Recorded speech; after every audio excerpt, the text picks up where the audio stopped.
భగవంతుని సేవలో తరించాలని నూతనంగా ఎంపికైన మన్యంకొండ దేవస్థానం పాలక మండలి సభ్యులతో ఎమ్మెల్యే యన్నం శ్రీనివాస్ రెడ్డి అన్నారు.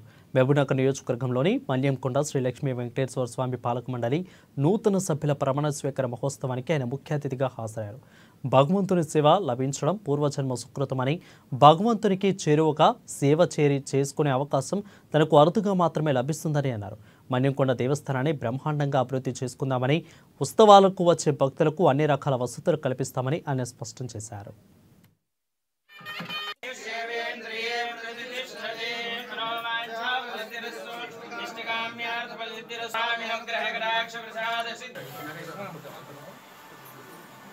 ఆలయ ట్రస్ట్ బోర్డుగా అధికారికంగా ఎండోమెంట్ శాఖ వారిచే గుర్తింపు పొంది ఈ రోజు ప్రమాణ స్వీకారం చేసుకుంది. మహబూబ్ నగర్ జిల్లాలో ప్రసిద్ధమైన పుణ్యక్షేత్రం మన్యంకొండకు మన ఉమ్మడి జిల్లా నుంచే కాకుండా పక్క జిల్లా నుంచి పక్క రాష్ట్రాల నుంచి కూడా వెంకటేశ్వర స్వామి భక్తులు వేలాది మంది వస్తారు. ముఖ్యంగా బ్రహ్మోత్సవాల సమయంలో లక్షలాది మంది భక్తులు వచ్చి వెంకన్న స్వామి దర్శనం చేసుకుంటారు. ఈసారి పెద్ద సంఖ్యలో భక్తులు వచ్చే అవకాశం ఉంది. మన్యంకొండ దేవస్థానం అభివృద్ధి విషయంలో ముఖ్యమంత్రి గారితో కూడా మాట్లాడడం జరిగింది. వారు కూడా ఈ దేవాలయం మీద ప్రత్యేక శ్రద్ధ వహించి అభివృద్ధి చేసుకుందామన్న మాట చెప్పడం జరిగింది. అన్నమాట ప్రకారంగా హైదరాబాద్ నుంచి అధికారులు వచ్చి ఇక్కడ చైర్మన్ గారు, నరసింహారెడ్డి గారు, మిగతా పెద్దలందరితో కలిసి ఒకసారి ఒక రౌండ్ విజిట్ చేసినారు.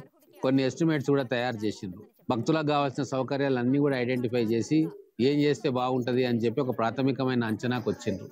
దాదాపుగా 130 కోట్లతోటి అంచనాలు చేయడం జరిగింది.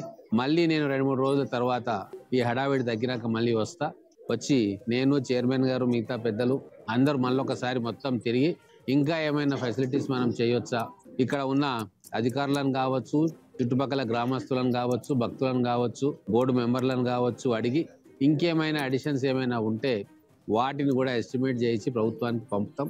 ఖచ్చితంగా రాబోయే 2-3 సంవత్సరాల్లో మన్యంకొండ దేవస్థానాన్ని బ్రహ్మాండంగా అభివృద్ధి చేయడానికి ప్రణాళికలు, ఎస్టిమేట్స్ చేయించడం జరుగుతూ ఉంది. ముఖ్యమంత్రి గారు కూడా చాలా ఉత్సాహం. కొంతమంది సోషల్ మీడియా